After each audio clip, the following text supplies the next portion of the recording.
Hello, I'm Richard Rainsbarger with Knight's Paint Store. We're located in Grass Valley, California. We are working with a wonderful gentleman named Eric Arteaga selling a new product to our industry called GapStrap. GapStrap is fitting a need in our industry for butt joints and siding, specifically Hardie board cement.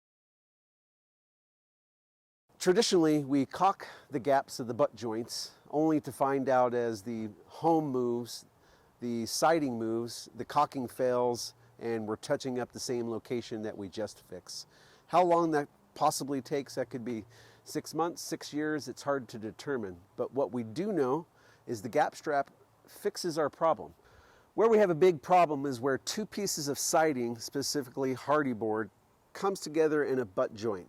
Those butt joints are problematic because they can flex one way or the other, allowing the caulking to bend, eventually crack, and need to be repaired.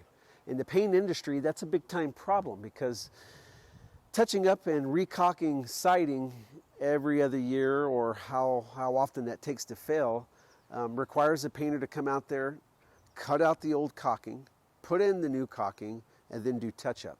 Sometimes it goes rather easily, sometimes it doesn't go well at all. What we're proposing is a tool, a stainless steel GapStrap to permanently fix this problem. With the GapStrap, we simply tip and tap, and that's permanent. It's essentially fixing that long-term problem with that siding that we know in this industry will become a problem for your home permanently.